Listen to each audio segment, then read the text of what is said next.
Well, this is an understatement. She became a fan favorite on the first ever season of the mega hit, The Golden Bachelor on ABC. Leslie, yeah. I haven't even said her name yet. I love it. Here, now I'll say her name. Leslie Fhima made it to the final round. Thought she was going to get the rose, only to find Gary blindsiding her by choosing someone else. It was heartbreaking, but a powerful moment. If you missed it, look. It's typical. My life. This is how it goes. This is... Oh, no. No, that's not it. No. No. No, don't think that. Doesn't matter, Gary, no offense. I can think whatever I want. Yeah. Right now, I'm heartbroken once again, but now I have to do it in front of the whole world. Yeah, that's our girl. The way Leslie was unapologetic and honest with her emotions really resonated with basically all of America. And we're excited to welcome, because she's our buddy. Give it up for Leslie Fhima, everybody. I love. Okay. Thanks for that, by the way. Oh, please. What was going... Let me ask you this. Did you honestly think... And I think I know the answer. As you're walking to do that scene, or when you found out, what percentage in your head did you think Gary was going to pick you? 100%. Seriously? Yeah, or maybe 99.9. But yes, I mean, we had discussions, and yeah, I did. I actually was the first time in the show where I was really 100% sure of something. I always was cautiously optimistic, and you know, I never wanted to presume anything. Even on rose ceremony nights, you know, I was always like, you never know what he wants, and I'm not going to sit here and pretend I know. And I kind of knew, and at that point, the only time. So it was, yeah, it was a little blindsiding. After that moment that we just showed that everyone understandably loved, once the cameras quit rolling, what did I wondered this too? What did Gary say to you? Did he? Oh, he was gone. He left. Oh. Well, I mean,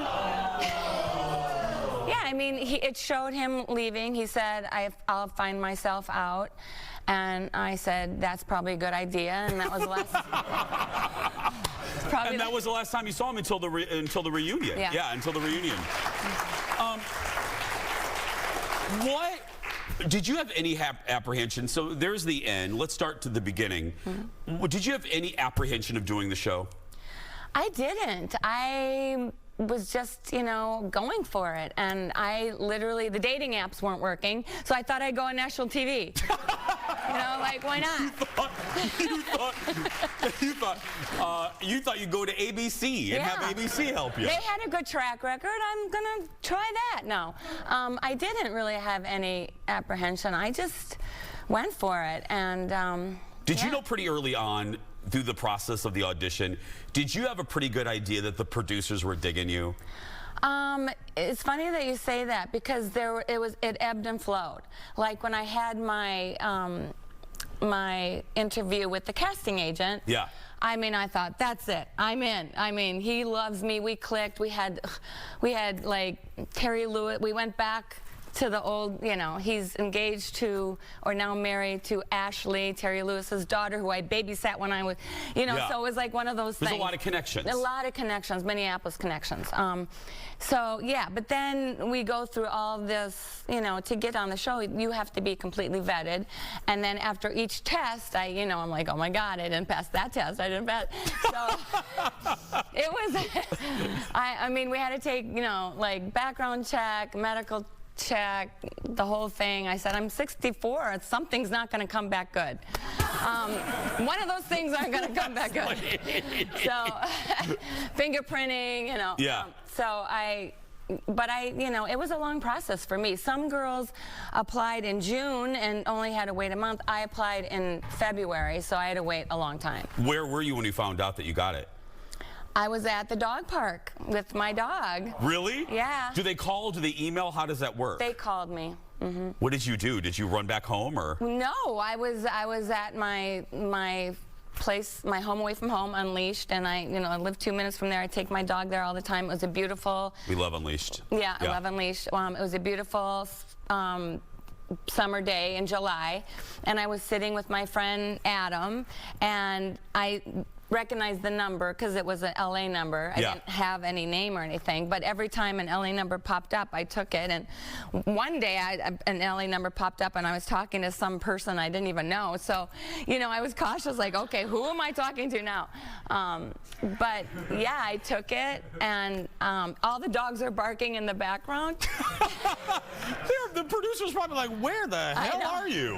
And yeah, so that was how I found out. From phone call, how long did they give you? Like, what is the turnaround? You get the call at the dog park. When do you have to be on a plane to LA? It was about 2 weeks. Wow. Oh my goodness. Yeah, I mean, it was fast. It was fast. Maybe a little over 2 weeks. I don't remember, but. How do you know what to pack? Well, they gave you a pack. I know. I'm thinking of all the questions, and I'm thinking, watching the show, how do you know what to pack? That was the hardest. They gave you a packing list. It was the dresses. Like, I am not. If anyone knows me, like my friend Denise is sitting in the front. Hi, Denise. She helped me through a lot of it. A lot of my friends, all of my friends, I was a wreck. But, I had to start borrowing dresses. Because how many do you need? Well, they said 11, but, I probably had 2 in my closet. Like fancy ones? We didn't have to have, we had to have one long dress.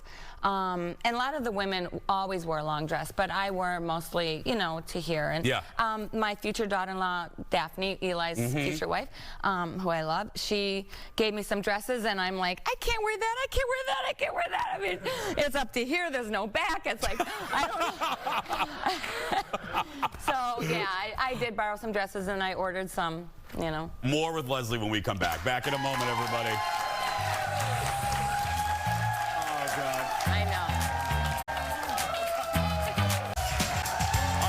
Guest today, we love her, our very own Leslie Fhima from the Golden Bachelor. If you haven't guessed us, if you're watching us from our other cities like Chicago, Seattle, Orlando, Leslie's our girl because, hello, she's a proud Minneapolis girl. So that's why, yeah. And our show shoots in Minneapolis. Anyway, before the finale, Leslie and Gary went on a hometown date here in Minneapolis. And Gary got to meet Leslie's whole family, including her brother, her 3 kids, and her grandkids. Let's look a little bit about that. Is it true? Do you actually love my grandma, and are you actually a couple? I think it is true. I think you would be a very good couple. Why, thank you very much. Do you think I'd fit in the family? Uh-huh. Really? I think grandma really likes you. I think she does too. It's hard to see the chemistry that you guys have and think that it's not gonna go anywhere. You guys have real chemistry. This is it. Hopefully Gary's the one. My kids think Gary's a great guy, and they can totally see us together. My children and my grandkids are feelers. They're sensitive, they're like me, they wear their heart on their sleeve. But that's what I love about our family. We say it like it is. Oh, yes, you do. Oh, yes, your family does. Oh, yeah. Oh, yeah. Anyway, full disclosure, I know Eli, the son that was talking there, so I want to ask, I know there's Eli right there. Hi, buddy. Come to Minneapolis, visit Maison Margot or Fhima's restaurant, 2 of the best restaurants here. There's Eli again. What was Eli's reaction when you told him I'm gonna be on ABC? My kids were they're like, okay, Mom, that's so you. Yeah. Basically, they're like, of course you are. They were so supportive. I mean, my kids, they were just right behind me all the way. They always had my back, and they were so supportive. And, I'm like, you never know. I might have a hometown date. I mean, I didn't know. Will you guys be on TV? They're like, of course we'll be on TV. So And they were. And they did. Can I tell you? I said this on the show when we would talk about the Bachelorette, or when we talk about the Bachelor. They kept your secret really well. Yeah. Because I visit Eli's restaurant a lot. I go to Maison Margot. It's right by my house. I'm there a lot. Yeah. I tried every way I could to get Eli to say anything, and he would just pat me on the head and walk right by. But yeah, so that leads me to this. What do you have to tell them? And how hard is it to keep that secret, how long did you have to keep secrets from them? Well, you have to understand, when I'm on the show, I don't talk to them at all. I didn't even, when I got to my hometown date, the first time I saw them was walking in to Brick and Mortar. And then after we were done filming, I could barely hang out with them for 5 minutes. That was it. What? Mm-hmm. Yeah. It's like jury duty. Yeah, right. Yeah. I had to stay at a hotel downtown. I literally could almost see my apartment from my window. I'm like, I want to go home. You know, and my daughter lived around the corner, and she's like, you know, I can't be with you tonight. I'm like, nope. So that was hard. But then when I came home, they had to keep the secret for a month. Or no, actually 2 months. Wow. Yeah. And you all are very social. I mean, you guys, again, the restaurant industry, to keep that quiet. Yeah. What did they really, what was the reaction when Gary did what he did to you? Were they surprised too? You mean when I told them, or when they watched it on TV? When they watched it on TV. No, yeah, that wasn't good. My son Eli is a little bit like me. He cries, and he definitely is a very sensitive person. Yeah. And he was a wreck. And then my grandson Yossi was watching. He was 2 basically, and he goes, "Glamma crying, I'll give Glamma a hug." Oh. And that broke. When he told me, that broke my heart. I was like, oh man, I can't take it. I can't take it. And yeah. Because again, if you're connecting the dots, you can't tell them. No. You can't tell them in advance. They have to watch it and know about it when the rest of America finds out. Yeah, yeah. Was that hard? That dynamic? It was really hard. I mean, I came home and I had to go back to my life and my work and teaching and doing all this, and everybody is like, what's going on? And then, I work at the Fillmore, and there's people and they're like, we know you won. And I'm like, well, first of all, it's not a contest, and second of all, you don't know anything. And and if I'm in a picture and I'm sad, oh, she's sad. If I'm in a picture I'm happy, oh, she won. She won, absolutely. Yeah. So I couldn't win no matter what I did. Oh my goodness. We're gonna take a break. Now Leslie can't say anything, but there are rumors about her. We're gonna dance. There's an ABC sniper literally right there waiting to take me out. We'll be right back. Back in a moment, everybody. Yes. Call 25,000. Welcome back. So, are you the Golden Bachelorette? I don't know. No, I'm just joking. I'm kidding. No. I swear I don't know. We can't say anything. I don't believe. And again, there's an ABC guy with the sniper right there willing to take me out. But it has to feel good. It has to feel good that you came out of that season really darn popular. Like, people were really rooting for you. Did you feel that? I did. Like, my producer said to me after Gary left and all that stuff, he said, Leslie, everybody in America is going to want to give you a hug. And then one day, I actually called him up. I said, oh my God, you're right. Because I was in Trader Joe's and some woman stopped me and started crying and gave me a hug. I'm in Costa Rica. People are hugging me. I mean, it is kind of a crying woman in Trader Joe's? Mm-hmm. Oh! I know. That got me. I felt so bad. I'm like, don't cry, don't cry, don't cry. Don't cry over the avocados. It's okay. Please, yeah, please. And I hope you don't mind that I'm asking about this, because there's the good side. What surprised you? What did you not expect from this whole experience? Well, I mean, it's kind of a double-edged sword. I didn't expect the love. Yeah. And the people that, again, hugging me in Trader Joe's and, stopping me on the street and wanting to take a picture, and being in Costa Rica on a beach and people, I'm in a hat and with mud hair and people recognize me. I mean, that surprised me. The online bullying surprised me. Mm-hmm. Yeah, the amount. Mm-hmm. because you're on a national show and you think, okay, is it constant? Do you mind if I ask? Yeah, it is. I mean, it's bad, and you know, we're 60 to 75-year-old women, and we're not immune to it. And you know, and I just like, oh my gosh, you're only seeing one dimension. I'm one-dimensional on TV. You don't know me. You don't know what I've been through. You don't know my life. You don't, and you know, so that the edit, you know, there's editing in the show. Because you were on The Bachelor last night, and it probably brought a whole new round of people. I always go like this. Yeah, there you are, right there. And that just brought a whole new round of people. Yeah, and it's like people have to, it's a TV show. It's a TV. I mean, I know it's your real life, but simmer down. Yeah, it's like get a life. Yeah, and again, it's like we filmed so much, and so much is not shown. Yeah. And so conversations are edited down. Edited off, edited completely gone, and edited. Context. Yes, yes. And so you're not putting the pieces together sometimes because it's all of a sudden from one thing to another, and you know, it's a little frustrating, but it's what I signed up for. And okay, and I mean this, and I wouldn't do this to you because I love you. I'm not trying to trick you into, and Leslie really doesn't know anything, but let me just ask you this.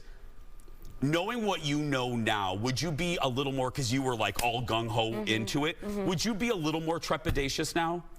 I mean, it's really hard, Jason, because it's like... And again, you know I'm not trying to... No, I totally understand. Yeah. You want to be authentic. You want to be real. You do feel your feelings. And I always think back, maybe I shouldn't have said that. And maybe you know, like last night, something got taken out of context, but when you're talking, when you're in it, you don't think about the editing, you don't think about all that, you're just feeling your feelings. And I really wanted to be organic on the show. I didn't want to be like contrived. You know, yeah. Yes. Yeah.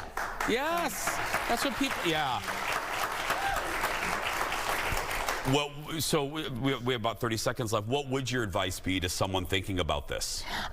Just, again, be authentic, go with your heart, lead with your soul, have fun, and sometimes be careful what you say. Because after you sign, you don't have a say in it, so. How do you get the episodes like a couple days before they debut? No. Nope. What? No. Really? Because like on Bravo with Housewives, they get them a few days. You watch it when everyone watches it?